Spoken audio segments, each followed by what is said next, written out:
For more, let's speak to our correspondent, Seema Gupta. Hello to you, Seema.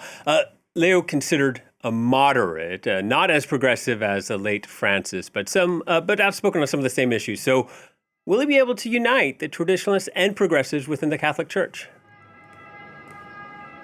Well, clearly that's going to be one of his major challenges, unity, trying to bridge those divides. But as we saw in that speech that he gave at the balcony when he was announced as the new Pope Leo XIV, he used very similar words to Francis, talking about building bridges, talking about synodality, the church discussing and moving forward together, trying to find common ground, focusing on peace, the idea, of course, of dealing with diplomacy and violence and wars around the world, another challenge for this new Pope, and also focusing on the plight of those who are suffering. So he really ticked the boxes, if you like, in terms of what Francis talked about, and a similar stance on his part. But in terms of perhaps similar in substance to Francis, but one has to look at his style.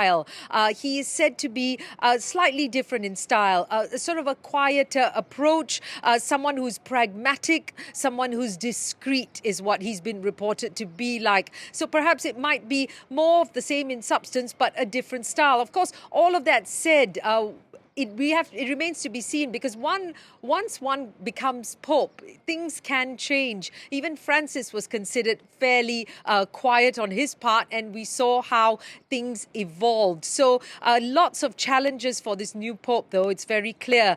Church unity, as I mentioned, diplomacy, whether you're talking about conflicts in Ukraine or the Middle East. Then, of course, those scandals, the clerical sexual abuse scandal in different places around the world, as well as dealing with the finances and the financial scandals that have cropped up, governance issues, or whether you want more involvement of laity and women, as we saw under Francis. So lots of things to consider when he moves forward.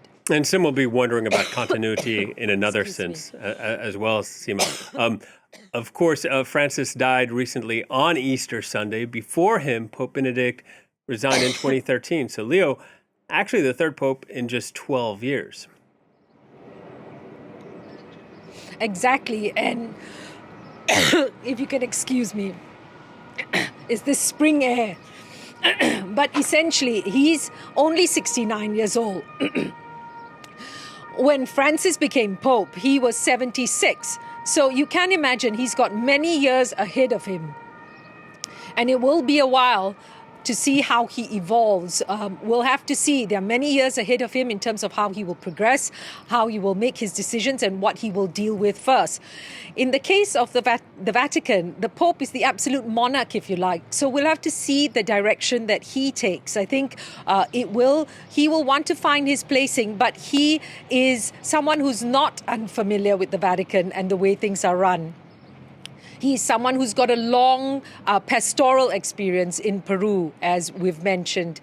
And he's someone who's worked on the global stage. He's also a polyglot. He speaks Italian, Spanish, and obviously English. He was born in the south side of Chicago. So really, he ticks all the right boxes when it comes to what is required as a pope. And we'll have to see to what extent it's a continuation of Francis, and to what extent the style and the way he works is going to make a difference.